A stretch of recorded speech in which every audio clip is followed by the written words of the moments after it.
Hello and welcome. This is Dr. Jan Bravo, and I'd like to welcome you to the World Puja Network today. On behalf of all of us here working with Dr. Stephen Greer, we're very excited to be speaking with you today. Dr. Greer does have a very brief vacation now. He's been working quite hard on many projects. At this point today, you have some special guests that I hope you'll enjoy hearing as much as we enjoy being with you.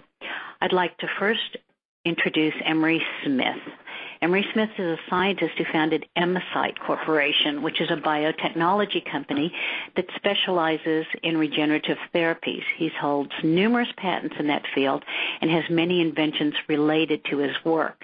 He's also a board member of Sirius Technology and Research and vice president of CSETI. Mr. Smith is also an amateur wildlife photographer whose videos and pictures have been featured on the Discovery Channel and National Geographic. His skills have been crucial in documenting through photographs some amazing events during our field work. He also is very in tune with the ETs and has remarkable skills in making contact. Welcome, Emery. It's wonderful to have you here. Oh, thank you for having me, Dr. Bravo. I appreciate it. We are going to be talking specifically about the recent Crestone Expedition, which was amazing. And if you don't mind, I'd like you to jump right into that. We will tell you about our second guest in a moment. But please, Emery, why don't you hold forth? Oh, yeah, sure, absolutely. I also would like to thank the World Puja Network for hosting us. They do that every 2 weeks. And there's this wonderful worldwide following for this program that has developed over the years. And CSETI and Disclosure Projects, we're very appreciative and thankful for them and allowing us to update you on all the new stuff that we have going on with CSETI and the Disclosure Project. You can also follow us at www.cseti.org and www.disclosureproject.org if you want more information about that. And for those of you who are new to the show, the Centers for the Study of Extraterrestrial Intelligence and the Disclosure Project was developed by Dr. Stephen M. Greer back in the early 90s, I think 1990. He is the global director for these projects and has developed the C5 initiative, which is a worldwide effort to make peaceful contact with extraterrestrials. He has many lectures and trainings that you can attend. The dates are available at the website, go to cseti.org, and if you're interested in attending, you can register and log on there. We recently just completed this amazing ambassador training in Crestone, Colorado, which will be debriefing you on this call, this great interview. Crestone, Colorado is just one of many places around the world that we have our trainings. We go to Europe and many other places, California, and if you look on the website, you can see a brief description of all the different places we go to. CSETI trainings are designed to facilitate in-depth analysis on all aspects of ETI studies. Some of the topics that we talk about during these trainings are human-initiated ETI contact, the origins and motives of the current ETI visitors, and also the peaceful applications of the ET technology and the new physics and science behind this technology, which is really interesting. We also cover disclosure information and the importance of world peace and unity. This thought is a prerequisite for extensive ETI contact and universal peace, which most followers of the World Puja Network are very familiar with. During the day, we have educational teachings, and at night we actually go to the field site. I kind of call the daytime stuff ET 101, where Dr. Greer explains things such as remote viewing, meditative practices, and the breakdown of the protocols for the C5 initiative. After breaking in the evening, we meditate, we have dinner, and we head to the field site to practice what we have learned. I always get a lot of people who approach me in the general public that say things like that they're not very psychic or it's hard for me to meditate. And to tell you the truth, anyone can do this. And that's what Dr. Greer helps us to do, is to let go of the ego and have no expectations and be limitless in our thinking and our consciousness. You don't need any prior experience. We have people from all walks of life, from all around the globe, such as Europe, Australia, Asia, South America, Africa, that come together as one to train together as one. And as the days go by during the training, and it's great to know we have Paula Harris with us today, it's her first time that she's been on a CE5 training, so I can't wait to get into it with her because I'd like her to relay all the interesting things that have happened to her. But when people come out there, and as you know, the first couple of days go by, it's like you have this coherence that's established as a group where it becomes easier and easier to act as one in communicating and establishing contact with these extraterrestrials. And it's just quite a very beautiful experience. And the people who come to these trainings leave with a better understanding of themselves and the universe and things like that. Now, there's also a scientific side to it. It's not just, all meditation. We also have a scientific side that we document things, and we do incorporate, man-made components, such as radar detectors and lasers, which is back engineered from ETs, magnetometers, storm trackers, compasses, thermometers. We're always recording everything. So we have cameras that are both video and still. We have new types of cameras. We call them the box cameras that are set off by infrared movement and have a infrared light that shoots out when activated, and it captures some pretty amazing, bizarre things. And this is kind of new for us, so we have our scientists looking at it now and kind of documenting these things. We have sound recorders. We have infrared light vision binoculars. We have thermal vision binoculars, so we can see the different types of temperatures that are around us. We have regular binoculars, which are very important, so we know what we're looking at. If we see a plane, we see that it has landing lights, or if it has lights on it that are blinking up and down, we know that it's a plane. We can kind of rule that out. We also have people that are dedicated for tracking satellites, so we print all the satellites for that location and that evening, and we can cross-reference to make sure that we're not looking at a satellite. We have boom boxes that we bring out there. We play tones that we have recorded in previous CE5s, specifically one that was in England in a crop circle. And we also transmit these tones through two-way radios. And these two-way radios are basic two-way radios you can get at Walmart, and they transmit these sounds for the first 15 minutes before we start, just through the radio waves. We feel that helps a lot. And then there's other things that we get into, such as TDIS, which is transdimensional interstellar, which means communications that are traveling via other dimensions that are not through linear space and time. We'll get into that during this program. These dimensions are folded within and contained within space and time, so it's a conscious holographic universe. And of course, every starfaring culture knows it is. Well, Paul, I'm really glad to have you on board. Paula Harris was based in Europe for years and is in touch with all the best UFO researchers, as well as doing her own research. And her mission was to bring that information about to the public with UFOs and ETs and the wider population of the Earth, and the interest to just have credible research. And she's been doing that now for many, many years. So welcome, Paula. We're very honored to have you on board with us. Thank you, Emery and Jan. What started me on this whole mission was in 1979 when I saw Close Encounters of the Third Kind, of the very last part of that when they had contact. So it's ironic that I would experience some of that. It's like a dream come true in Crestone. The idea of peaceful contact, and in the movie they had tones, they had lights, and they had a lot of the things you mentioned, Emery. And for me, that was like a dream come true. It was something that I had put off doing. You need to understand that I've been working with Stephen on the Disclosure Project doing witness testimony in Europe for many years and working with him here. But he had always told me, why don't you come out on one of our outings? And Crestone is 4 hours away from Boulder, where I live. So, I was compelled to do it this time. I think a lot of people say, well, if you stay out from 8 to almost 9 to 2 in the morning, it's very difficult. But it really wasn't. I think what happened was in those 6 days, it changed my entire biorhythm. I was so shocked because I thought it would be stressful, and it's probably the most relaxed I have ever been, having gone to bed at 2 in the morning. Has anybody else said that? Yeah, we hear that actually a lot. Right? Yeah. Absolutely. People think this is, they get the misinterpretation that, this is going to be something that they're going to have to work at. And, there is training involved with it, but the main thing is just to kind of let go and relax like you did. That's great.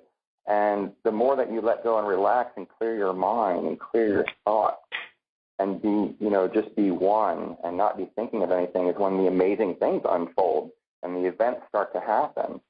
And I'm sure, you could share with the group maybe some things that happened to you during this. And that's why during meditation, too, when we are out there, we do many meditations.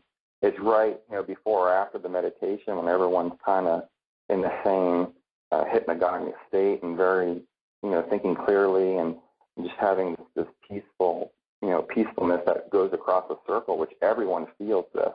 Everyone is commenting on energies that come in. Everyone becomes very perceptive, if you notice, and you can perceive things and see things, and many people see the same thing and some people don't. Everyone has their own experience out there.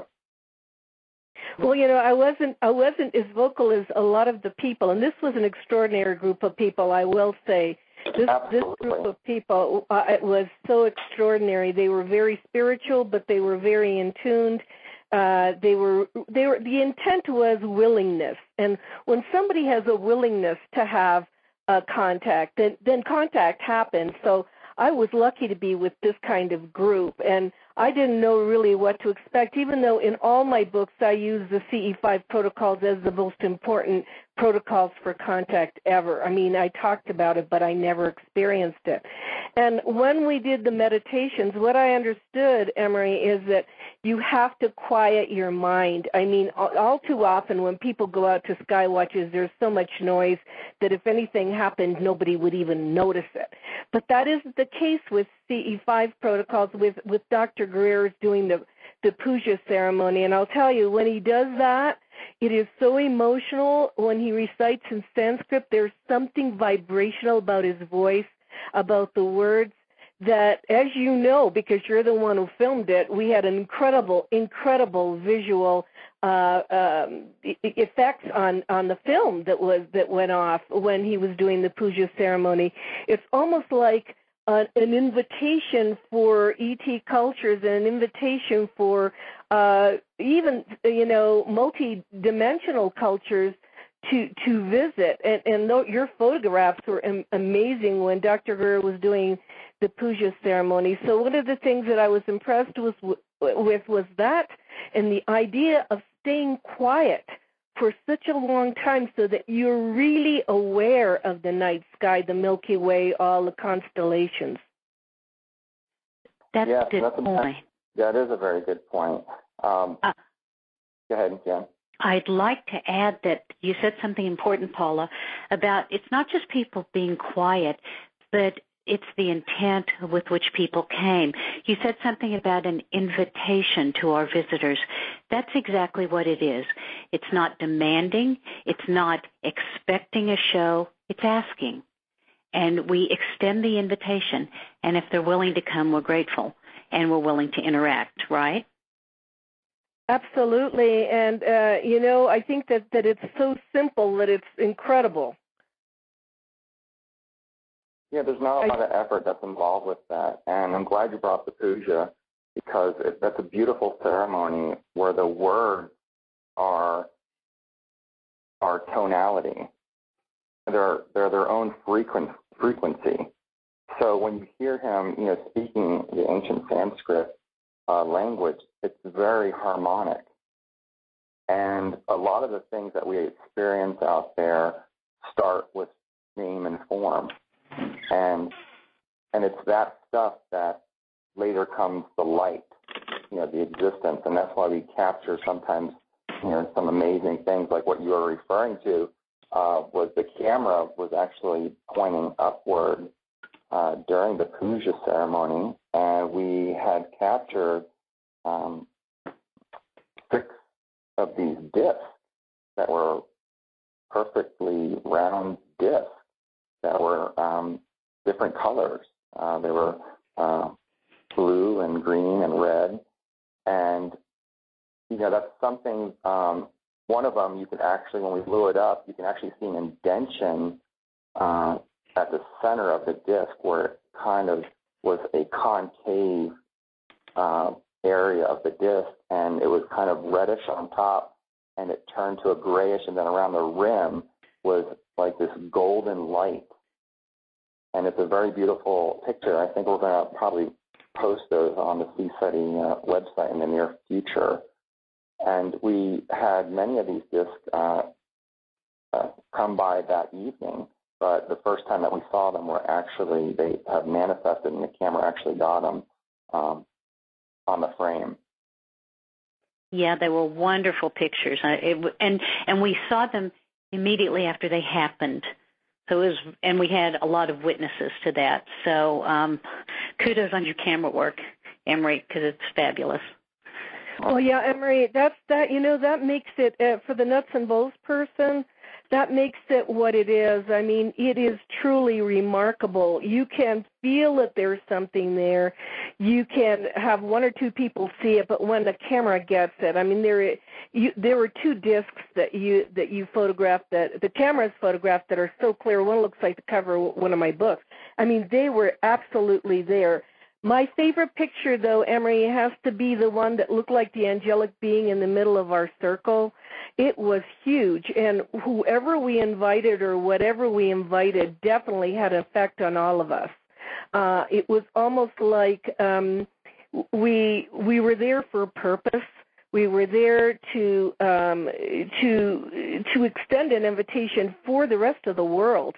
In that picture, I don't know if you remember it. It looks like a beautiful white angel right in the middle of it. It looked like it had a flowing robe behind it, right? Is that the one you're talking about? Yes. Yeah. It was so beautiful. One of our box cameras captured that during one of our meditations, during our contact, and we've had people look at it, and it's something that we've actually never filmed, or Dr. Greerden said he's never seen like that in his lifetime of experience with this. And it's this beautiful white, bright white. It's emitting its own light, and it has this.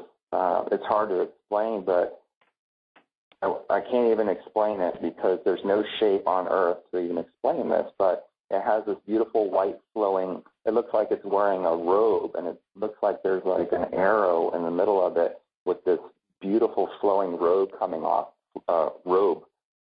it like sheets. It's quite bizarre, but it's something that every time we have one of these CE5 events, there's always something new that happens, and we're completely taken by it. The experiences that we experience out there come in all different forms, and this is one of the ones that Paul is referring to, is these angelic beings. I like to call them celestial beings, and it's not that they're angels. I believe that there are certain civilizations that have that over hundreds and hundreds of thousands of years have became into light form, and they can go from physical to light form at will. And of course, when we're having CE5, the safest way for a lot of these beings to present themselves is either in a holographic image or in the light form, because we have neutrino light detectors in our satellites up there that is run by the bad guys, that as soon as they detect any physical presence of ships or craft, they like to shoot them down with scalar weapons. So it's, the safest way is basically showing us through interdimensional ways that they can do this through light. And they come right through time and space. It's not like a physical object that's on the moon and then all of a sudden it flies into our atmosphere and you can track it this way. No, these beings have perfected traveling through time, and there is no time with them. the time is, there is a time. That's something that we've developed here because of the radiation from the sun, and we age quick and we die. But on other civilizations, it's a completely different mindset. And that's why it's important that we all think towards the future about being one and, not killing and hurting each other, because, they were there too at one time, and, they have evolved into this, and that's where we're going. Our children's children's children's children's children are these beings that are visiting us today in these CE5s, and they're warning us, and they're saying, we have to make a change, and we have to do it now, or we're going to destroy the earth. It's all about the earth. Without the earth, we're not going to be here.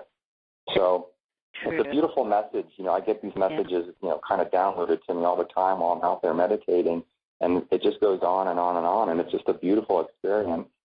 And have you, Paula, did you experience anything during the meditations that you'd like to share or that you felt? I know you had seen some amazing things.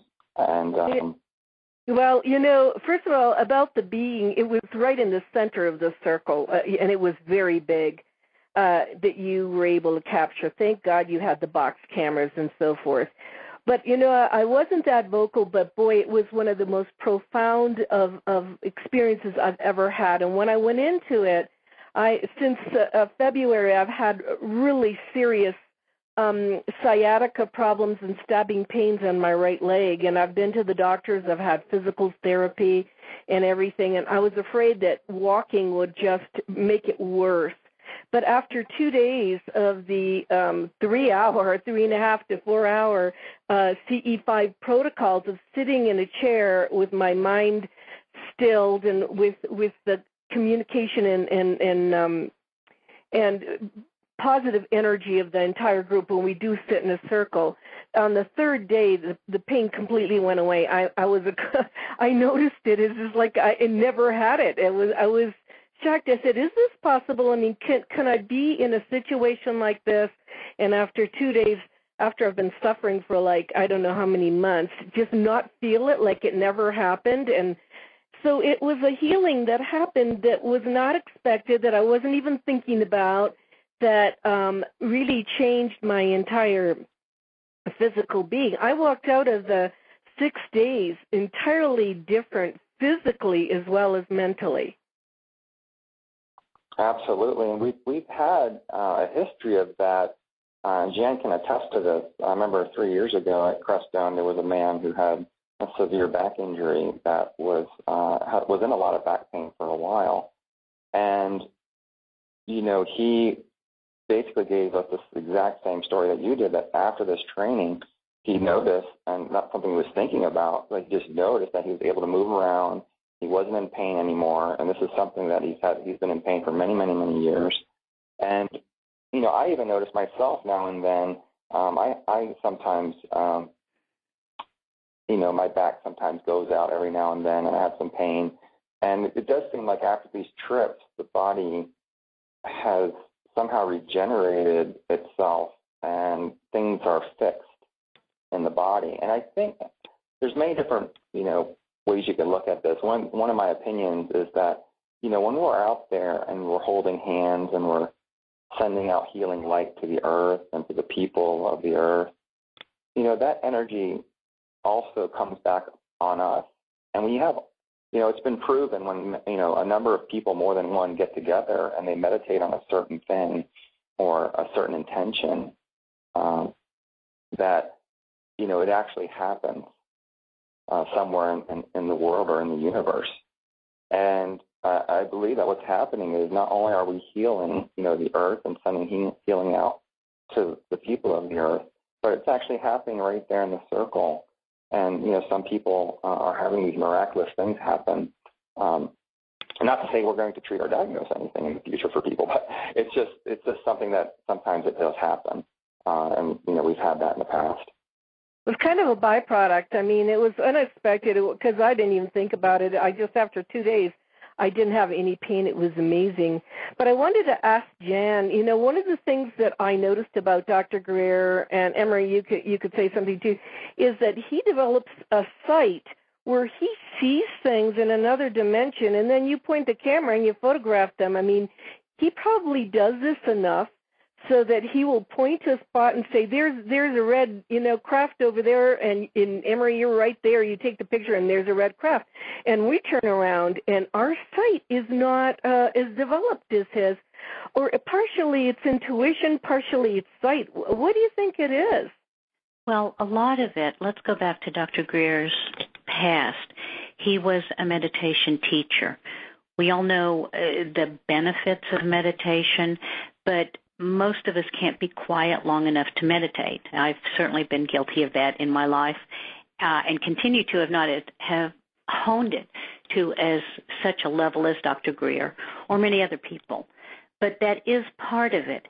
He's able to be silent and see with all his senses. He sees, he feels, he hears.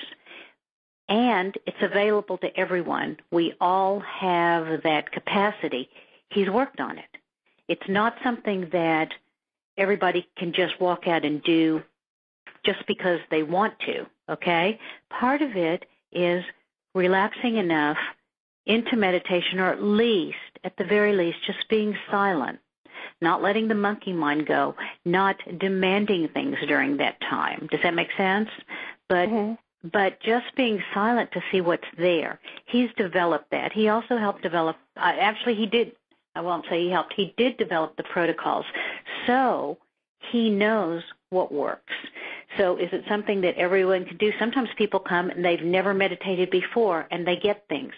Part of it is a willingness to not demand things, but just to be silent and have all the senses ready and see what happens. So you've just made a very good point. It's not something that's exclusive to Dr. Greer, nor would he ever say it is. He's just developed it very well. And then Emery takes the picture, and that is what's amazing, because Emery's tuned in, so he goes to the direct, they're both tuned in to whatever area it is, and it's amazing. The next day we see what they saw.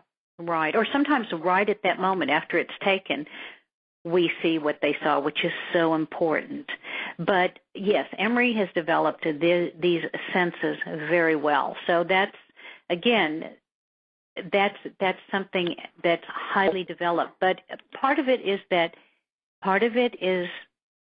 instinctive or intuitive, but part of it does take practice. And Emery's done the work. That's right. And Emery's there. That's right. You hit it right on the head there, Dr. Bravo.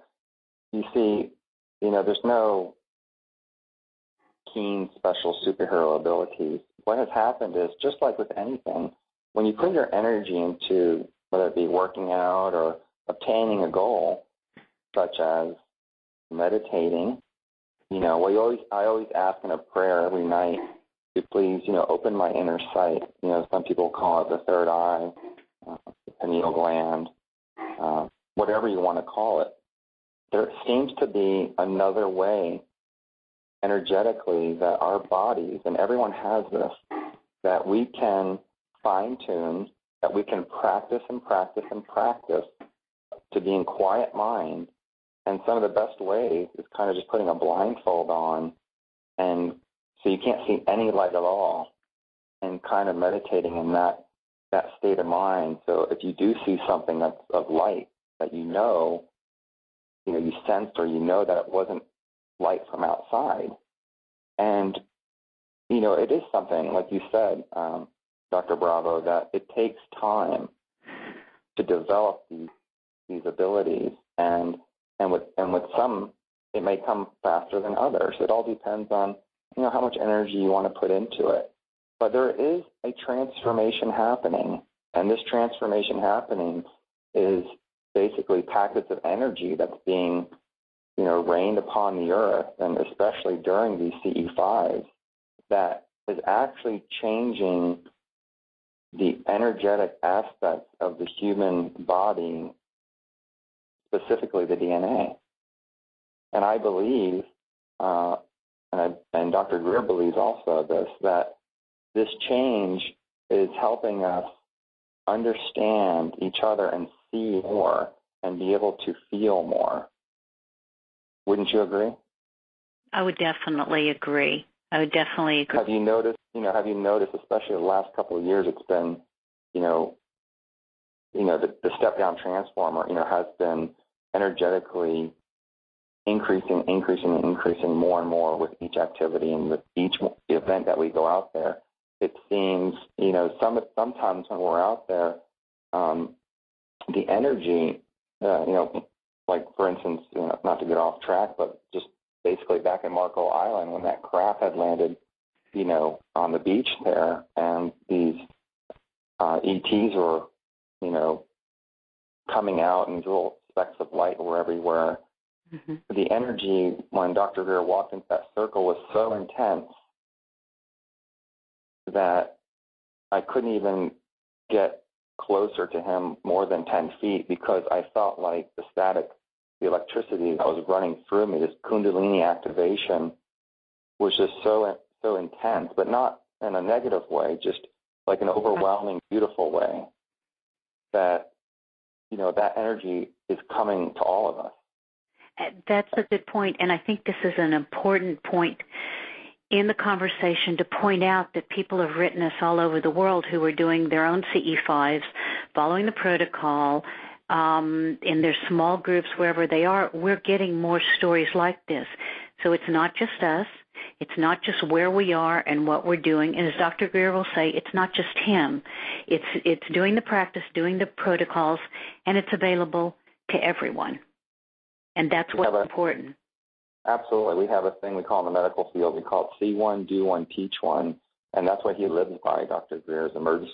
Right. I also have a medical background myself. And in surgery, that's what we do. We see one, we do one, and then you're the expert. You get to teach one. And that's what's going on. He's duplicating this all over the world. People of all different types of places and different nationalities are, there's actually an app for it now. They made a CSETI app. If you have an iPhone, you can download it on the App Store. And it goes right through the CE5 initiative and all the contact core principles of what you need to do. Anyone can do this. And it's a simple thing. And I want to eliminate that whole thing where you think you might have to have some sort of special something ability or whatever. You don't need to. Everyone's born with this. And you just need to go out there and try it for yourself. And you can go out there with a group of friends and do it. It's nice to have the groups not too large, maybe around 4 to 10 is nice. And it seems like the least amount of people, the better, unless everyone's kind of used to doing it, because you want the cohesion of the group to be as one. And if you have one person out there that's kind of just not into it, it's probably not going to work because the extraterrestrials don't want to scare anyone. And they're not going to do anything. They're not going to come too close.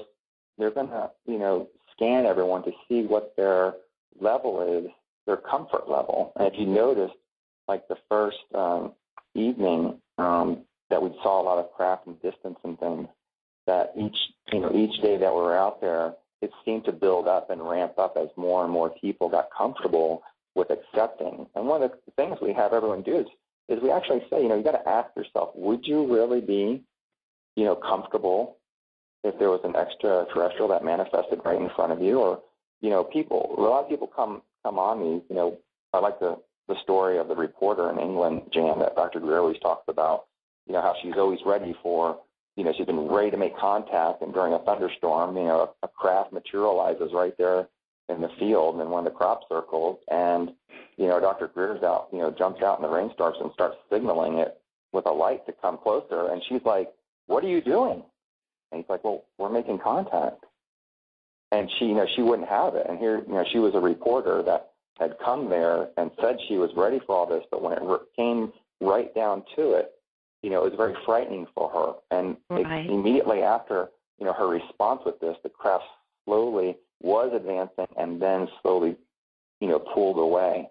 And they're very considerate like that. They're very emotional beings, They're very loving beings. They don't want... Well, Emery, that wouldn't have been me because Close Encounters is what started my whole career. I mean, out of the blue, something that emotional started my career. And people don't start their career with an emotional response. That wouldn't have been me. But can I add something that happened that blew me away as a reporter? Because I'm an investigator. Oh, absolutely. Right. Yeah, I'd love and I'm pretty nuts and bolts. And when I saw, and I got to tell the listening audience about this, when I saw that craft that came in and was over us, and then I saw the military jets go after it and it disappeared, I was almost in tears. I could not believe it. Do you remember that moment when all of us saw that thing and all these military... Amazing. And it just went. It sat over there over us. We all saw it, and then it just zipped out, and I felt so bad, and the military jets followed it right out, and I thought, oh, God, this is really true. This, how could they possibly... They take a chance coming in. They come in, and then there's, and Dr. Greer was clear. He says some of those military jets don't even know what they're following. They're given vectors, and they just go out there and they follow orders. They're following orders because somehow they sensed that craft was there, but the craft was so beautiful. It was right there.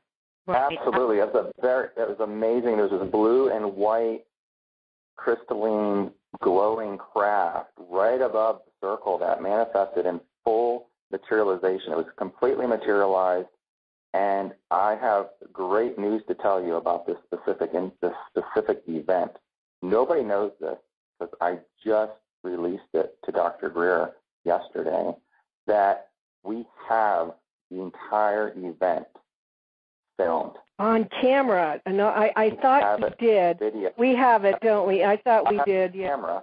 I have it on camera too, like still pictures. But the most important thing is we have it on video. We actually have the craft coming into the frame, and we're following it. And then all of a sudden, you hear these hypersonic jets, coming into the airspace from nowhere.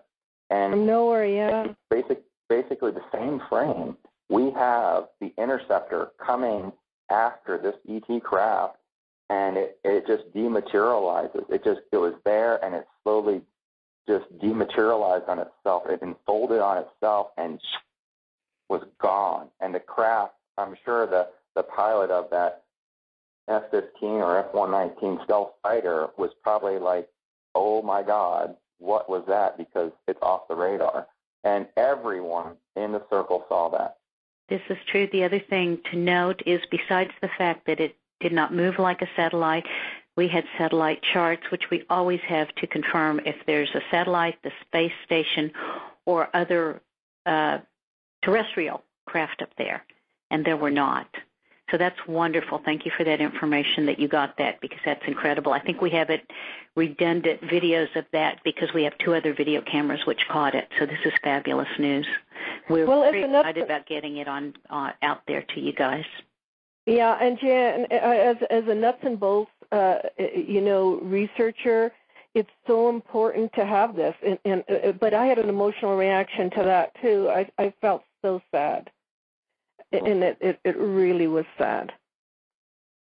Well, it does tell, it's kind of a metaphor for what's going on in the world, but the fact that these visitors were willing to make contact, and they didn't hurt anybody, including the jet. They just left when it got dangerous for them. It does tell us that we do have beings that care about us.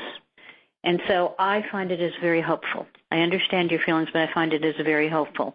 I also will say I know that people are interested in seeing things on the website. We have no paid staff. We are all volunteers doing this. You have to give us some time because we cannot get everything put up. There's so much to do that it's very difficult to go through everything, and we do go through all our footage frame by frame. So please know that when we can possibly have time to load these on the site, we will. But it's all an effort of love, a work of love, and we just don't have the staff to turn it around and in a week or a month get everything on the website we'd like. But everything we tell you about that we have at some point, we do wish to get up there. So stay tuned. Yes, definitely. It's going to be part of our best available evidence.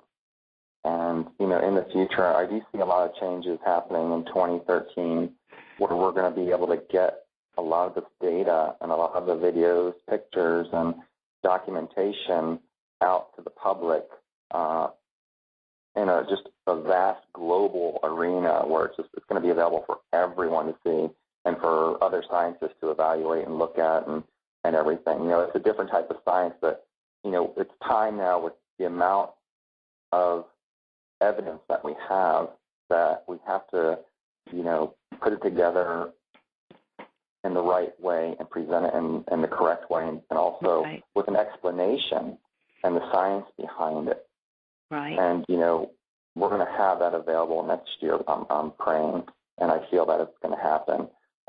Like Dr. Bravo said, we just don't have a big staff to help us. All the core team members are all volunteers, and bless their hearts.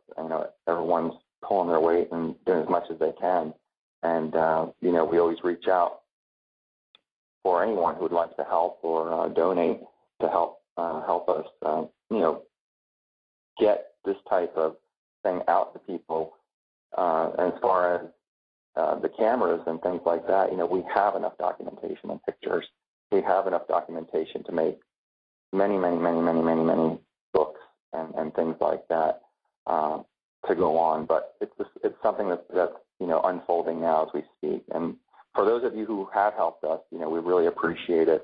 There's a lot of people who've gone out on a limb and have donated and helped us with that, and it's all been put to good use. And like I said, we're going to have some things coming up in the near future where it's going to be available on a grand scale. Right. And we encourage everyone also to have your own groups. Get information off the website and just follow the protocols and do it yourself, because this is available to everybody. And the more people who do it around the world, obviously, Rupert Sheldrake's study of morphogenic fields shows us that it helps raise the general frequency and vibration and education level as more people do such things. So we strongly encourage everyone to do it on your own, because you can. And I you have my help. I want to say that I really appreciate everything that you, Dr. Bravo, and Emery, and Dr. Greer have shown me and helped me through. So you'll always have my support and my in my energy in this effort, because I think it's the most important thing for humanity, the fact that we could go into a cosmic neighborhood and meet our cosmic neighbors. Right. Yeah, people. Go ahead. Well, I just wanted to say something, and this just came to mind because a lot of people think, I can't do it, or how can I do it? And besides the fact that, well, there are protocols to follow that can help you do it, and we did talk about meditation, I'm always reminded of the definition, of a couple definitions that I read once. And people say that prayer is asking for something, and meditation is listening to receive an answer. So essentially, a lot of people go into it asking for something. Well, go down the spectrum and just open yourself to getting an answer, and that may be a lot easier and a lot more effective. No, absolutely. That's a great point, Jan. And another thing is that to add to that is, we have to reach out, and that's why it's a CE5 initiative, because the Close Encounters of the Fifth Kind means we're reaching out to them. And that's right. And it's not something where we're just sitting here waiting. Like a lot of people believe it's, they should just sit on the couch and wait for, the ET ship to come to them or make the communication come to them. Well, they've come all this way. The least we can do is open our hearts up and open ourselves up to allow contact to happen. And most people don't even do that much. I mean, anyone could go outside and sit down in a lawn chair and grab a pair of binoculars and look around. That's great. but to actually go out there and to try to establish a contact using the protocol and to let them know that you're aware and that you are listening and that you have intentions to be put at service or to communicate is the first largest step in this process. You're going to be doing this in Mount Shasta soon, aren't you? What are the dates for that? That is correct. Oh, yeah, sure. Middle of August. Yeah. Mm-hmm. The Shasta training is August 12th through August 18th. It's in Mount Shasta, California. Definitely go online and check that out. I think there's only a few spots left, actually. I was just notified yesterday. We also have another training in the Southern California desert. That's November 11th through November 17th. So if you can't meet that, I think it's going to be near Palm Springs. And that's also a great one to go to. And thanks for bringing that up, Paula. I was going to bring that up. Well, I can highly, highly recommend it. It's life-changing, but most of all, it's a dream come true. That's the only way I can put it from very personal experience. Well, it's good to have your input on that, Paula, because you have been a UFO investigator for many years, and we appreciate your input. We appreciate your having been there to experience it, and it was wonderful to share that with you. Well, I had a wonderful time, and you've helped me a lot. I have to thank you because I think it's the energy of the dedication of the people around Dr. Greer, that really bring this along. And as you said, you are volunteers, and you do so much. And it will produce an effect. We all need to believe that. We're in it so that we can, in our lifetimes, make a contribution. And that's why I do what I do also. Yeah, we want to thank you, Paula, for going out on a limb and doing what you have done in the past, because a lot of that information that you have donated to us is going to be used in the future for a film that we're developing. So I really want to thank you, too, for being part of that and helping get a lot of these interviews to us by these respected VIPs, which is very crucial when we're trying to help with disclosure. It helps to have the information that you have already collected over the years to make that possible. And I want to give personal thanks to you from myself and from CSETI and from Dr. Greer as well. Well, thank you. And we just keep amassing more information. We filmed some of this trip that at some point will be available, of course, with everyone's agreement. There's so much that we really want to get out there, and we continue compiling information. As always, we love to hear from people all over the world and your experiences. If you want to send any information you have to CSETI, that website is www.cseti.org or www.disclosureproject.org, because we know that a lot of people all over the world are having fantastic experiences. We get frequent, almost daily information, and we're really glad to know this, because this is not something that's elitist, that the heads of state of the world are doing. So it's up to us, and actually I think this is kind of the most grassroots of movements, and that's probably how it should be, because the people of the earth deserve this contact and deserve all the good things that can come from it. So we're continuing to do this work and encourage everyone else to do it in their way. In any way we can help, we're here. And I want to thank you, too, Jan, for being there for us all the years. If it wasn't for Dr. Bravo, we wouldn't even have the Disclosure Project. So I just wanted to give you a... Well, I always think that there would have been a way. This was a that his time had come, and it had to be. And even though he's not here this week, but I know the next time he will be, Dr. Greer will be back. We know everyone loves to hear him. Honestly, I love to hear his programs. Oh, I do. I watch every week.